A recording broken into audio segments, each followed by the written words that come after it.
మామ జస్ట్ ఇప్పుడే Dhurandhar the revenge cinema అయితే చూసి రావటం అయితే జరిగింది మామ. అది కూడా హిందీ షోలో. ఆల్రెడీ ఈ సినిమా వచ్చేసి తెలుగు షోస్ క్యాన్సిల్ అయిన విషయం మనలో చాలా మందికి తెలిసిందే. అయితే ఈ సినిమాను వచ్చేసి హిందీ షోలో అయితే చూడటం జరిగింది. ఇంతకీ ఈ సినిమా నిజంగానే దురంధర్ ద రివెంజ్ సినిమా వచ్చేసి దురంధర్ పార్ట్ 1 కంటే బాగుందా, అండ్ అలాగే ఇచ్చిన హైప్ కి ఈ సినిమా వర్తా కాదా, ఇంతకీ దురంధర్ ద రివెంజ్ సినిమా ఏ విధంగా ఉంది అనే వాటి గురించి ఈ వీడియోలో ఇన్డెప్త్ గా మాట్లాడుకునేటటువంటి ప్రయత్నం అయితే చేద్దాం. సో అంతకంటే ముందు ఇలాంటి ఎర్లీ రివ్యూస్, జెన్యూన్ రివ్యూస్ కావాలంటే ఖచ్చితంగా మన ఛానల్ సబ్స్క్రైబ్ చేసుకోండి అండ్ వీడియోని పక్కా లైక్ చేసుకోండి. వీడియోని లైక్ చేసి ఛానల్ సబ్స్క్రైబ్ చేసుకోవడం వల్ల ఇంకో 10 మంది ఈ సినిమా ఎలా ఉందో తెలుసుకుంటారు. అండ్ లైక్ కొట్టిన తర్వాత పక్కన హైప్ అని ఒక బటన్ వస్తుంది. ఆ హైప్ ఇవ్వడం మాత్రం అసలు మర్చిపోవద్దు. ఇంకో 10 మంది దురంధర్ సినిమా ఎలా ఉందో తెలుసుకుంటారు. ఇక ఓవరాల్గా మూవీ రివ్యూ స్టార్ట్ చేసే కంటే ముందు కొంతమంది ఉంటారు, నువ్వు నిజంగానే సినిమా చూసావా అని. అలాంటి వాళ్ళ కోసమే మనం డిస్క్రిప్షన్లో ఇన్స్టాగ్రామ్ లింక్ ఇస్తాను, వెళ్ళి ఒక్కసారి స్టోరీ చూసేయండి. సో స్టోరీ చూసినట్లయితే మీకైతే డౌట్ అయితే పోతుంది. ఇక మనం ఓవరాల్గా సోదాపేసి ఇక మూవీ రివ్యూ విషయానికి వస్తే, ఫస్ట్ థింగ్ దురంధర్ 2 సినిమా మీద నాకు హై ఎక్స్పెక్టేషన్స్ ఉన్నాయి. ఎందుకంటే పార్ట్ 1 ఇచ్చిన హై అలాంటిది. పార్ట్ 1 ఇచ్చిన హై తర్వాత నేను పార్ట్ 2 కోసం ఓవరాల్గా వెయిట్ చేశా. కానీ నాకు ఇచ్చిన థియేటర్లో తెలుగు షోస్ అయితే క్యాన్సిల్ అయ్యాయి. ఆ తెలుగు షోస్ క్యాన్సిల్ అవ్వగా నేను చాలా డిసప్పాయింట్ అయిపోయా. తెలుగు షోస్ క్యాన్సిల్ చేసిన థియేటర్లోనే హిందీ వర్షన్ వేశాడు. ఆ హిందీ వర్షన్ బుక్ చేసుకొని వెంటనే థియేటర్ కాడికి వెళ్ళిపోయా.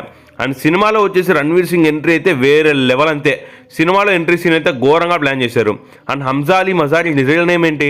అండ్ హంజా అలీ మజారీ లాగా ఎందుకని పాకిస్తాన్కి వెళ్ళటం జరిగింది? అసలు చనిపోవాలి అనుకున్న మనిషిని ఏ విధంగా మోటివేట్ చేసి పాకిస్తాన్ పంపించారు? అసలు ఇండియన్ స్పై అయ్యా సో మన రణ్వీర్ అయితే ఎలా జాయిన్ అయ్యాడనే వాటి గురించి సినిమాలో ఫ్లాష్ బ్యాక్ సీన్స్ ఉంటాయి, వేరే లెవెల్. అంతే, first half maximum flash back scenes పెడతారనమాట. సో ఫ్లాష్ బ్యాక్ సీన్స్ కూడా చాలా ఎంగేజింగ్గా ఉంటాయి. ఆ ఫ్లాష్ బ్యాక్ సీన్స్లో వచ్చేటటువంటి 2-3 సీన్లు అయితే నిజంగా రక్తపాతం. అంతే, సినిమాకి ఏ రేటింగ్ ఎందుకు వచ్చిందో అప్పుడు అర్థమైంది.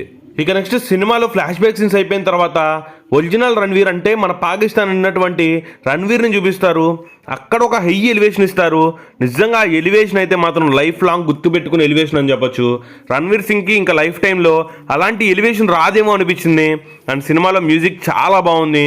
అండ్ సినిమాలో వచ్చేసి మన రైమాన్ దగ్గర ఎంట్రీ ఇచ్చిన కాడే మన హంజా అలీ మజారీ అయితే ఎంట్రీ ఇస్తాడు. కానీ అక్కడ పెద్దగా బ్యాక్గ్రౌండ్ మ్యూజిక్ వేయలేదు. ఎంతైనా రేమాన్ డెకైట్ అయితే మాత్రం లేని లోటు అయితే ఖచ్చితంగా క్లియర్గా కనిపించింది ఫస్ట్ హాఫ్లో.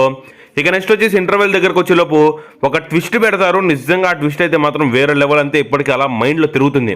ఆ ట్విస్ట్ అయితే మాత్రం నిజంగా ప్రతి ఒక్కరు పిచ్చోళ్ళు అయిపోతారు. ఆ ట్విస్ట్ అయితే ఆ విధంగా ఉంటుంది.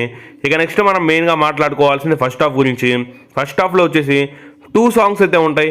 ఒకటి బ్యాక్గ్రౌండ్లో ఉంటుంది, ఒకటి వచ్చేసి ఇంకొకటి కూడా బ్యాక్గ్రౌండ్లోనే ఉంటుంది. ఆ 2 సాంగ్స్ కూడా సిచ్యువేషన్కి తగ్గట్టు, సీన్స్కి తగ్గట్టు పెట్టారు. ఆ 2 సాంగ్స్ అయితే పేలిపోయాయి అంటే. ఇక నెక్స్ట్ వచ్చేసి మన హీరో ఎంట్రీ సీన్ అప్పుడు ఒక బ్యాక్గ్రౌండ్ మ్యూజిక్ వస్తుంది, అదైతే వేరే లెవెల్. అంతే, ఇక ఓవరాల్గా బ్యాక్గ్రౌండ్ మ్యూజిక్ బాగుంది. ఫస్ట్ హాఫ్లో వచ్చినటువంటి బ్యాంగ్ బాగుంది. సినిమా ఫస్ట్ హాఫ్ చూసిన తర్వాత సినిమా ఫస్ట్ హాఫ్కి ఇచ్చేయచ్చురా బాబు డబ్బులు అనిపించింది. ఎలాగో టికెట్ హైక్స్ లేవు, సినిమా ఫస్ట్ హాఫ్కి సినిమా డబ్బులు మొత్తం పెట్టేసింది వర్త్ అనిపించింది. ఇక సినిమా సెకండ్ హాఫ్లో దీనిలో కనీసం 50% ఉన్నా సరే ఖచ్చితంగా బ్లాక్ బస్టర్ అనుకున్నా. సో కానీ సినిమా సెకండ్ హాఫ్ 50% కాదు, 100% ఉంది. సినిమా సెకండ్ హాఫ్లో పెట్టినటువంటి సీన్లు, సినిమా సెకండ్ హాఫ్లో పెట్టినటువంటి ఇంకొక ప్లాట్ ఉంటుంది, కొత్త ప్లాట్. ఆ ప్లాట్ అయితే వేరే లెవెల్. అంతే, ఇక నెక్స్ట్ హీరోయిన్ ఉంటుంది. సో హీరోయిన్ సెకండ్ హాఫ్లో వచ్చేసి ఒక సీన్ ఉంటుంది అబ్బా. ఆ సీన్ అయితే మాత్రం అస్సలు అన్ఎక్స్పెక్టెడ్. అసలు ఆ హీరోయిన్ సీన్ అయితే నిజంగా లిటరల్గా ప్రతి ఒక్కరు ఎమోషన్ అవుతారు ఆ సీన్ వచ్చినప్పుడైతే. అండ్ సారా అర్జున్ గారు చాలా బాగా చేశారు. ఈ దురంధర్ పార్ట్ 2 సినిమాలో కూడా 2 ఒకటేసారి షూట్ తీశారనుకోండి, అది వేరే విషయం. ఇక నెక్స్ట్ సినిమా సెకండ్ హాఫ్లో వచ్చేసి కొంచెం లో అవుతుంది అనుకున్నప్పుడు ఒక ఫైట్ సీన్ వస్తుంది. నిజంగా ప్రీ క్లైమాక్స్ దగ్గర వచ్చే ఆ ఫైట్ సీన్ అయితే వేరే లెవెల్. అంతే, ఆ ప్రీ క్లైమాక్స్ దగ్గర వచ్చే ఫైట్ సీన్ తోటి ప్రతి ఒక్కరు నిద్రపోదాం అనుకున్న వాళ్ళకు కూడా ముంపు లేపేలా ఉంటుంది ఆ సీన్ అయితే. నిజంగా థియేటర్లో సీట్లో కూర్చోడు ఆ ఫైట్ వచ్చినప్పుడు ప్రీ క్లైమాక్స్ దగ్గర. ఆ సీన్ అయితే ఆ విధంగా ప్లాన్ చేశారు, వేరే లెవెల్లో వెళ్ళింది అసలు. మనకి దురంధర్ పార్ట్ 1 ట్రైలర్ వచ్చినప్పుడు సో అట్లా మొహం మొత్తం బ్లడ్ ఉంటుంది కదా, ఆ సీన్ వచ్చేసి ఈ మూవీలో ఉంటుంది. అది ప్రీ క్లైమాక్స్ దగ్గర వచ్చే ఫైట్ సీను, అదైతే పేలిపోయింది అసలు, వేరే లెవెల్. అంతే, సినిమాలో వచ్చేసి ఫ్లాష్ బ్యాక్ సీన్లో వచ్చేసి రణ్వీర్ సింగ్ చేసే వేషాలు ఉంటాయి అబ్బా. నిజంగా లిటరల్గా చెప్పాలంటే రక్తపాతం సీన్ల కంటే దారుణం అసలు. ఆ చెయ్యి పట్టుకునే సీన్ అయినా, చెయ్యి నరికే సీన్ అయినా, తల నరికే సీన్ అయినా, సో మన విలన్ వచ్చేసి తల నరికే సీన్ అయినా, తలతో ఫుట్బాల్ ఆడే సీన్ అయినా, చాలా అంటే చాలా ఘోరమైన సీన్లు ఉన్నాయి నిజంగానే. సో సెన్సార్ కట్ అయితే మాత్రం ఇంత టైం పడడానికి నాకు ఎందుకు అనుకున్నా. సో తెలుగు వర్షన్ రిలీజ్ అవ్వకపోవడానికి, డబ్బింగ్ వర్క్స్ లేట్ అవ్వడానికి కారణం ఏంటో సో ఈ హిందీ వర్షన్ చూస్తే నాకు అర్థమైంది. నిజంగా వేరే లెవెల్లో పెట్టారు సీన్లు, వేరే లెవెల్లో హై ఇచ్చారు. అండ్ సినిమా అయితే మాత్రం ఖచ్చితంగా వర్త్ వాచింగ్ అనిపించింది. ఇంకా క్లైమాక్స్ అయితే అన్ఎక్స్పెక్టెడ్. అసలు క్లైమాక్స్లో లాస్ట్ అయిపోయిన తర్వాత వెంటనే థియేటర్ నుంచి వాకౌట్ చేయకండి. సో లాస్ట్లో అయితే మాత్రం ఒక సర్ప్రైజ్ అయితే ఉంటుంది. ఆ సర్ప్రైజ్ని ఎవరు మిస్ అవ్వద్దు. సినిమా అయితే మాత్రం లిటరల్గా భయ్యా చింపేసింది. అసలు సినిమాలో నెగిటివ్లు ఏం లేవా భయ్యా అంటే, సినిమాలో అయితే మాత్రం నాకు ఒక్క నెగిటివ్ అనిపించింది. అదేంటంటే లెంత్. అది సెకండ్ హాఫ్లో వచ్చేసి కొన్ని సీన్లు అయితే కొంచెం లాగ్ అయినట్టు అనిపిస్తుంది. కనీసం ఒక 10 to 15 మినిట్స్ ట్రిమ్ చేసేయచ్చు అనిపించింది. ఆ 10 to 15 మినిట్స్ ట్రిమ్ చేసి పడేసి ఉంటే సీన్లు అయితే చాలా బాగున్నాయి. కొన్ని సీన్లు అయితే మరీ ఎక్కువ రక్తపాతం వాడేశారనిపించింది. ఆ సీన్లు అయితే బాగున్నాయి. కాకపోతే కొంతమంది వీక్ హార్టెడ్కి, కొంతమంది చిల్డ్రన్స్ ఎవరైనా సింగిల్ థియేటర్స్లో అలా చేస్తే వాళ్ళు కొంచెం భయపడేటటువంటి ఛాన్స్ అయితే ఉంది. సో ఆ విధంగా సినిమాలో కొన్ని రక్తపాతం సీన్లు మరీ ఓవర్గా ఉన్నాయి. So over the top scenes కూడా కొన్ని ఉన్నాయని చెప్పవచ్చు ఈ దురంధర్ పార్ట్ 2 సినిమాలో. అండ్ పార్ట్ 1 తీసి దాని రెస్పాన్స్ తర్వాత కొంచెం షూట్ తీశారంట. సో దానివల్ల ఏమన్నా కొంచెం రక్తపాతం సీన్లు పెంచారేమో. ఓవరాల్గా సినిమా అయితే మాత్రం చాలా బాగుంది. సినిమా అయితే పార్ట్ 1ని మించిందా అంటే ఓకే, పార్ట్ 1ని మ్యాచ్ చేసింది అనిపించింది. పార్ట్ 1 కంటే ఎక్కువ ఉందా అంటే అది ప్రశ్నార్థకంగానే చెప్పవచ్చు. ఎందుకంటే పార్ట్ 1ని మించలేదు సినిమా అయితే. సో పార్ట్ 1లో వచ్చేటటువంటి ఐకానిక్ బ్యాక్గ్రౌండ్ మ్యూజిక్ ఎక్కడా మ్యాచ్ అవ్వలేదు. సో చాలా వరకు పార్ట్ 1లో విన్నటువంటి మ్యూజిక్కే పార్ట్ 2లో కూడా తెచ్చేటటువంటి ప్రయత్నం అయితే చేశారు.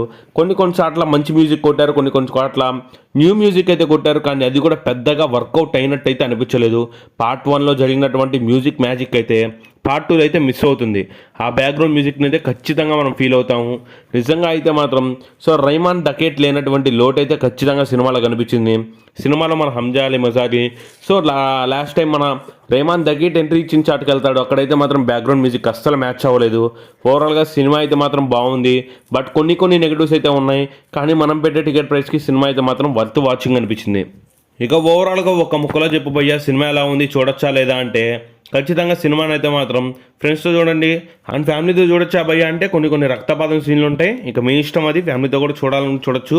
ఓవరాల్గా సినిమా అయితే మాత్రం బాగుంది, నాకైతే మాత్రం నచ్చింది. పార్ట్ 1ని చూసిన తర్వాత పార్ట్ 2 అయితే ఖచ్చితంగా చూడండి. కొన్ని సీన్లో కన్ఫ్యూజ్ అవుతారు. అండ్ పార్ట్ 1 చూడకుండా పార్ట్ 2 చూద్దాం అనుకున్న వాళ్ళు ఖచ్చితంగా పార్ట్ 1 చూసే సో పార్ట్ 2 చూడడానికి అయితే వెళ్ళండి. ఓవరాల్గా సినిమా అయితే మాత్రం బాగుంది. రేపటి నుంచి తెలుగు షోస్ కూడా పడతాయి. ఇంకొకసారి తెలుగు వర్షన్ కూడా లుక్ వేసేయాలి. సో ఓవరాల్గా ఇదనమాట సినిమా గురించి. సినిమా రివ్యూ అయితే మాత్రం నా విషయానికి వస్తే సినిమా అయితే ఎక్స్ట్రాడినరీ. సినిమాకి రేటింగ్ ఇవ్వాల్సి ఉంటే 4.8 out of 5. ఆ 2 కూడా ఎందుకంటే కొంచెం లెంత్ ఎక్కువైంది. అండ్ ఆ బ్యాక్గ్రౌండ్ మ్యూజిక్ ఏదైతే ఉందో పార్ట్ 1ని మ్యాచ్ చేయలేకపోయింది. అందుకని ఆ పాయింట్ స్టార్స్ అయితే పోయాయి. ఓవరాల్గా సినిమా అయితే మాత్రం వేరే లెవెల్ అంతే. ఖచ్చితంగా దురంధర్ పార్ట్ 1 చూసిన వాళ్ళు దురంధర్ ఫ్యాన్స్కి అయితే పిచ్చగా నచ్చేస్తుంది. సో ఖచ్చితంగా థియేటర్కి వెళ్ళి ఎక్స్పీరియన్స్ చేయండి. ఇది ఓవరాల్గా దురంధర్ గురించి మా రివ్యూ. మరి మీరు మూవీ చూసినట్లయితే మీకు ఎలా అనిపించిందో కామెంట్ చేయండి. ఇది ఓవరాల్గా ఈ వీడియో. మరి దురంధర్ సినిమా అయితే మాత్రం వేరే లెవెల్లో ఉంది. మీరు చూసినట్లయితే మీకు ఎలా అనిపించిందో కామెంట్ చేయండి. మళ్ళీ ఉస్తాద్ సినిమా రివ్యూతో అయితే కలుద్దాం.